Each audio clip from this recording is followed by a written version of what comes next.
Welcome to Freaky Fauna Friday, where every Friday we take a little time and explore some of the freaks of nature from around the planet we cherish so deeply. So please, jump aboard and let's explore the wilds together.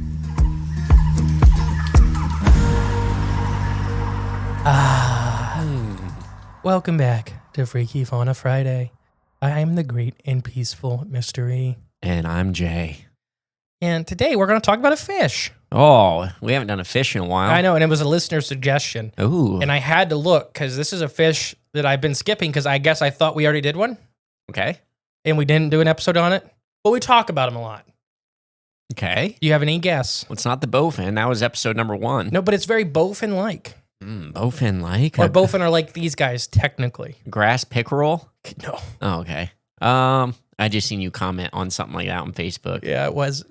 Oh. And the guy argued with me that it was a tiger muskie.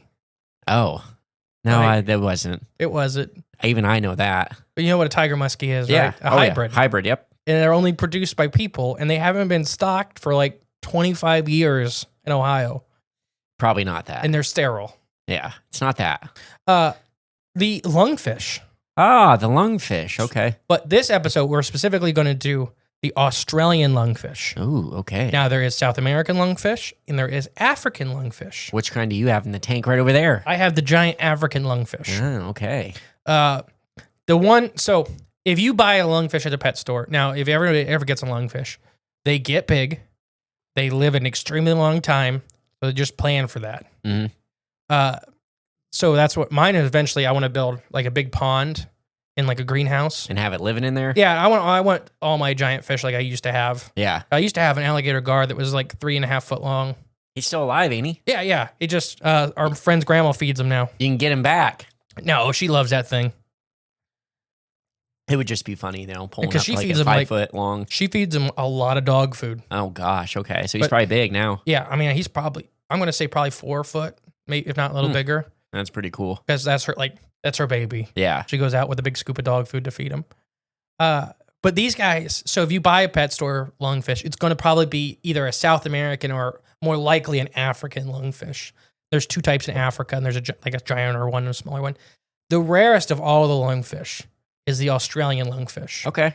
And these are probably the most different in the whole family of lungfish. And these are freshwater fish. Yes. All right. So we'll talk about them.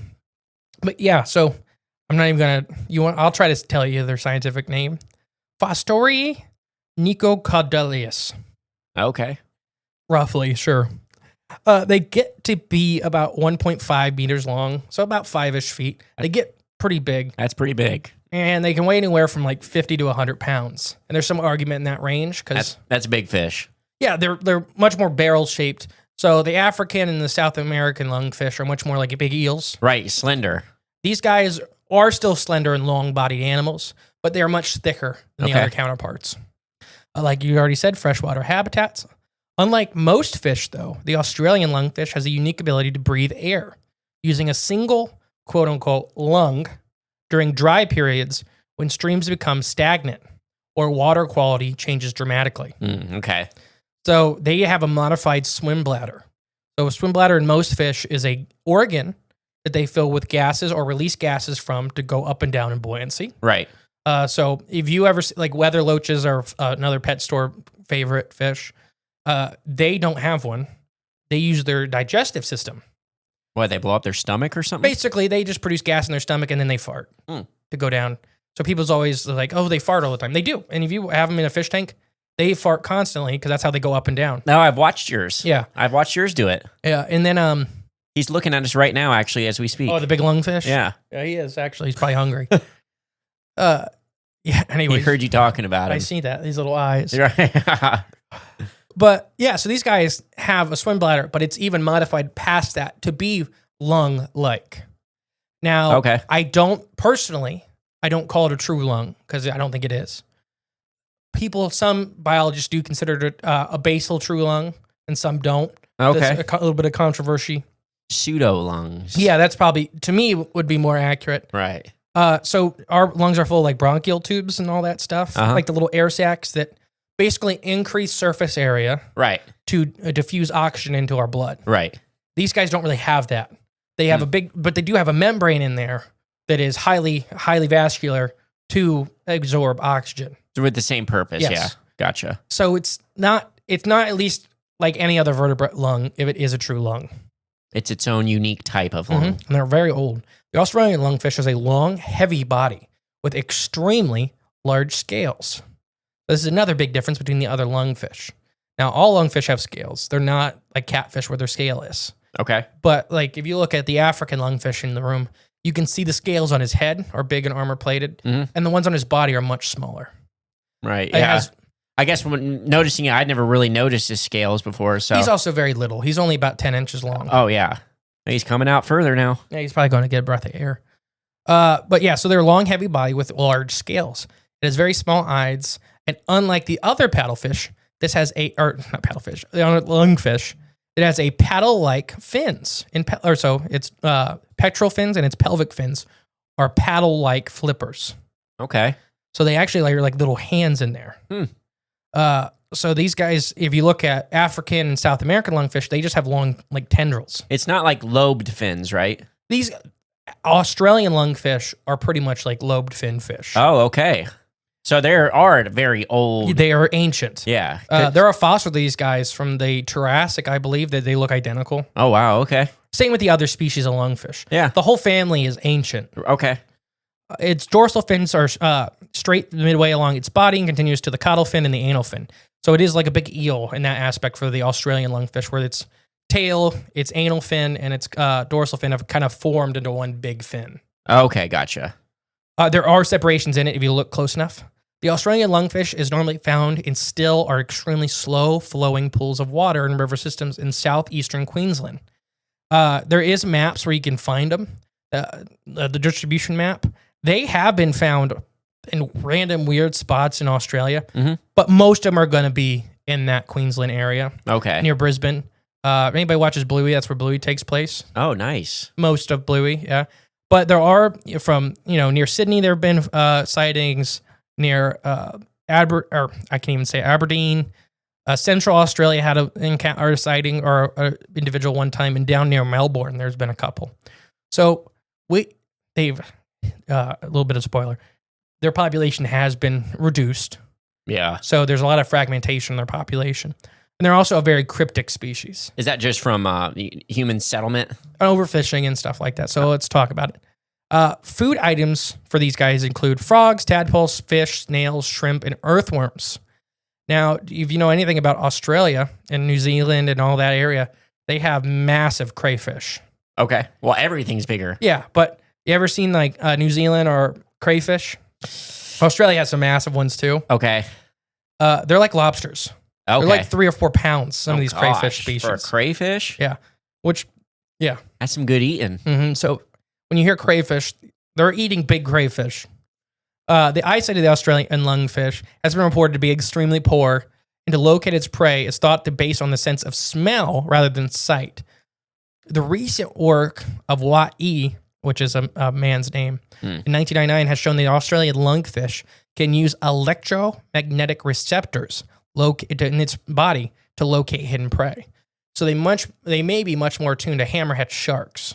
Oh, okay. So if you look at their face, you can see these pores on their face. And they're still trying to figure out what these pores are for. But this man's work in 1999, he's been working on it for a couple decades. Yeah. So he thinks they're electromagnetic like sensors, Yes. basically? So even if the prey are under rocks or in the mud or in vegetation, they still see they're there. Right. Is it kind of like what do like pike have those holes? Those are called mandibular pores. So what do those do? Pressure and like taste. Okay. Which the similar, different. Okay. Yes, no kind of deal. Well, I'd imagine if it did the same thing, they would have figured that out. So lateral lines in fish are pressure sensing lines, an organ in the skin. Okay. To sense pressure changes, to feel other animals and things moving around in the environment. Okay. Plus major environmental changes. Mandibular pores are a build up off of that system and the smell recepting system. Okay. So it's more pinpoint. Okay. So think of the lateral line in most fish is like a radar. And then this would be like a thermal imager, I guess. It's more direct. You can point the mandibular pores on the head of, it's pointing where it's looking. Oh, okay. Does that make sense? Yeah, it does. It's just So these guys, complicated for me because I don't do it. these guys are more like hammerhead sharks. So hammerhead sharks have that big dramatic head. Yep. Because they basically use it. Think of it like a metal detector. Not Right, metal. It's right. finding animals underneath stuff. Right. But that's why they swing their head really dramatically. They're looking for Yeah. the beep, essentially. Yeah. These guys have something similar is the Okay. thought. And speaking of hammerhead shark, did you see that story last week about that golf course? Yes, they get dropped. Yeah. A bird. Oh, that's what it was? Yeah. Okay. No, that was a bonnet head hammerhead shark. Yeah. I didn't know if like a storm system swept it up and it. It was an osprey. Yeah. That's great. We've had them drop stuff on us. Really? I've never seen a shark drop, but it was mostly mangrove snappers. I know. What are the odds of that? But keep in mind, it was like a 2-pound shark. Oh, yeah. It was tiny. It was a tiny little baby shark. But getting hit by a shark on a golf course Yeah. is hilarious. Yeah. Huh? Right. Yeah. It's the most random thing in the world. That is a sign from God. Right. Got hit by a shark. So the research on anatomy of this species has shown the presence of organs similar to those used to detect electrical signals in other fish, such as sharks. Mm. So yeah, very similar. Actually, so it'd be the reverse. Hammerhead sharks are similar to these guys. Okay. This came 1st. So the Australian lungfish has a single lung. Whether all species of lungfish, all other species of lungfish have paired lungs. Okay. So the Australian lungfish only has a single lung. Wow. Okay. During dry periods, when streams become extremely stagnant and water quality changes, lungfish have the ability to surface and breathe air. The Australian lungfish. When the Australian lungfish surfaces to empty and refill its lungs, the sound is reported to sound like a blast from a small bellows. Oh, cool. Right. Yeah. Almost like a little whale. You breaching and blowing its blowhole out. Under most conditions, the species breathes externally using its gills. Okay. So all lungfish do have gills. And when Still. they're babies, they have external gills like salamanders. Oh, wow. Okay. Mine just finally lost his. Oh, really? Mm-hmm. I guess I didn't even notice it had them. He only had a couple when we got him. Yeah. He was pretty beat up from the other fish he was in with. Gotcha. But yeah, they lose them. So the life cycle of the Australian lungfish, we do not know a lot about them. Okay. So the species now, they say they can live at least 20 to 25 years. The Shed Aquarium's lungfish, which is effectively named Granddad, is well over 80 years old. Mm. And there's a chance he's over, or he was over 120. Wow. He was euthanized, though, in 2017. Why? He had extreme internal infections, Okay. and he was just like laying on his side dying. Oh. So when they get or lung infection, so it'd be swim bladder infections in most fish. Yeah. But he's also using that to breathe. Yeah. So Not good. they made the choice to euthanize him. Yeah, but I've seen fish recover out of all sorts of situations. Swim bladder infections are very, very rough, All right. especially if you're breathing from it. Yeah, I guess so. Because keep in mind, they're, ectotherms. Yeah. So why we have a pretty high body temperature, we're around 100 degrees, and a lot of other mammals are around 100 degrees. Uh-huh. It's because most fungal and bacterial infections can't survive in that temperature. Gotcha. 70-something degrees, perfect. Like a petri dish. Hmm. So fish can get very, very chronic infections very quickly. Easily, yeah. And die from that. Fungus is a huge killer of these guys. Especially if they get a little stressed out, and the older they get, the more susceptible they are to this stuff. Mm-hmm. And he may have been 120 years old. That's pretty old. So I could see it. I'm not saying that what they did was right or wrong. I really don't know the actual details. Right, yeah. But I could see why. Especially he was very beloved. And They don't want to watch him suffer. yeah, and they don't want people to like, oh, Witness Granddad's him. up there laying on his side. They do have another one now, though. Oh, all right. Because when I was there in 2020, they had one on display. Okay. That I think was another, not like that old of an adult, but another older adult. Yeah. Breeding behaviors. The species spawns at night from August to December, with peak activity in October. Fertilized eggs are stuck to aquatic plants, and hatch takes up to 3 weeks. They grow very, very slow. So that's where the age thing may be very off. And I personally am believing this is a much older, they live a lot longer. Okay.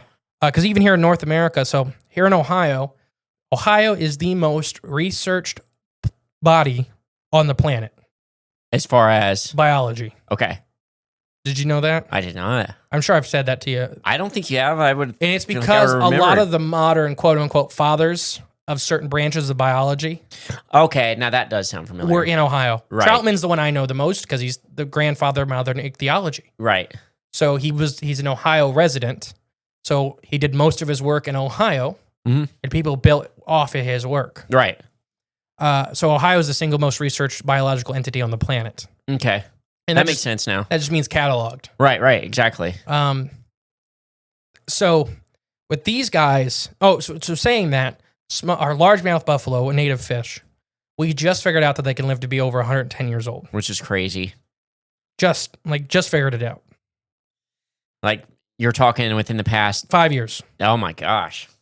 That's very recent. So these guys, I'm believing that they can hit 200. I think Granddad was probably closer to that number. Dang. You're the lungfish. The lungfish. Yeah. So that's an opinion though. So it depends on what ichthyologist you talk to. Some people say 20 to 25 years. Some people say 80. Right. Some people say, well over the 100-year mark. And their style of fish, I'm going to say they're long-lived. So as I was saying, they're slow growers. Mm-hmm.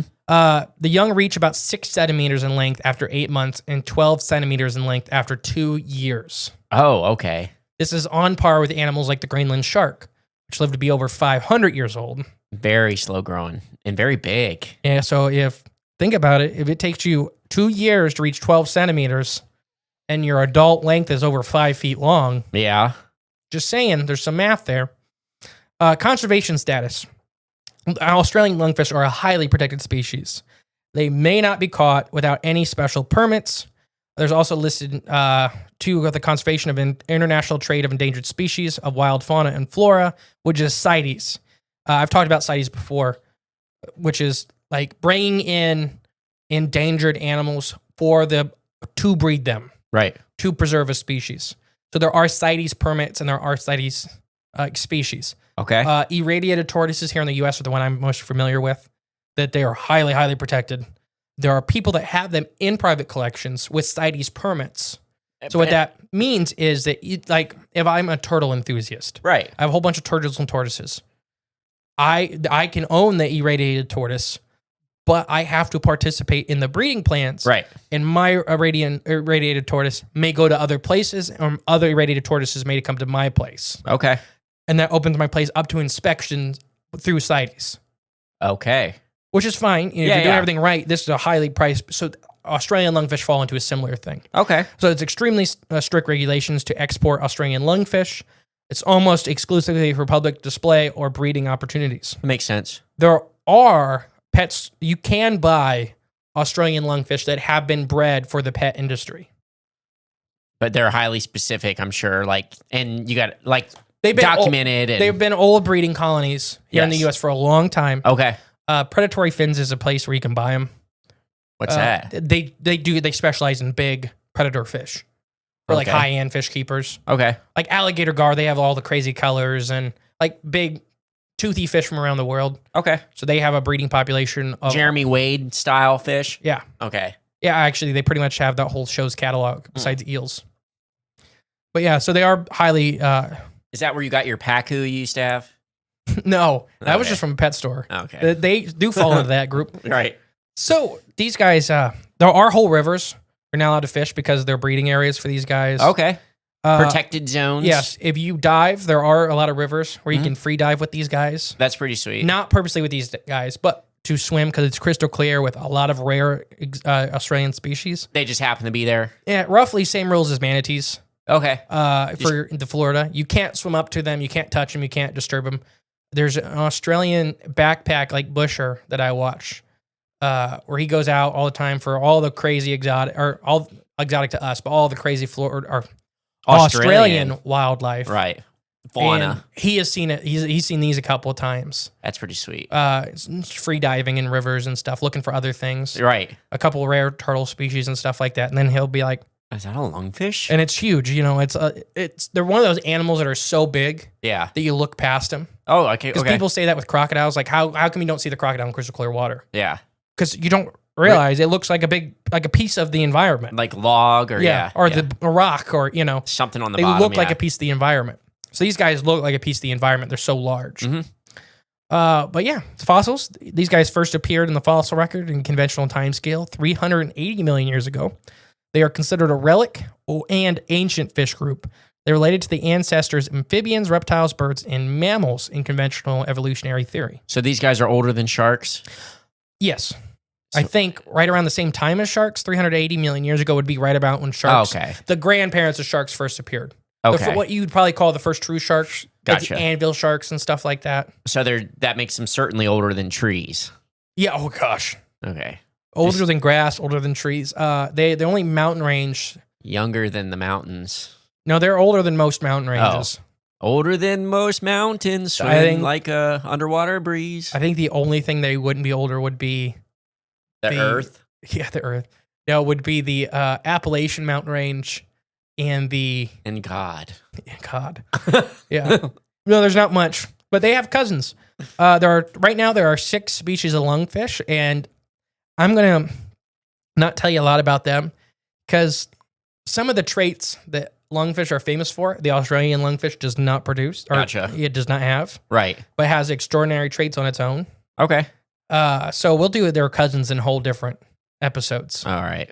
Mostly our African buddy in here. We'll do a special episode on him. Yeah, because even though the Australian lungfish is amazing in its own right, there are facts about the other groups of the family that are also equally amazing and weird that this guy does not share. Okay. Any questions or thoughts about Australian lungfish? I think they're pretty neat. I never knew about this rare variety of lungfish. Hard to find and to see. Yeah. If you're a really high-end pet, like fish keeper, they are a prize in most people's collections. Are they red listed? No. What are they? So there are, let's see.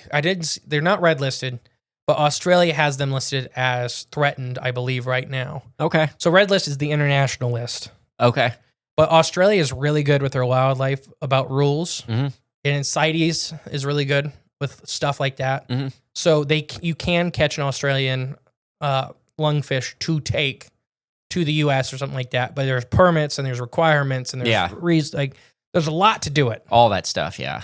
Okay. And if you get caught, looking at trying to catch them and stuff like that, there's a lot of punishment. Okay. There's a lot of punishment. They throw you in lockdown internment camps. They just feed you to them. Oh, that too. Yeah. They just start cutting you up, and you never know what the Australian government's capable of. Feeding you to the lungfish. It's only fair. It is. All Similar right. to ours. I've been the great and peaceful mystery. And I've been Jay. We'll catch you next week, guys. Bye. Thank you for listening to Freaky Fauna Friday. If you want to help the podcast grow, remember to share and give it a 5-star review.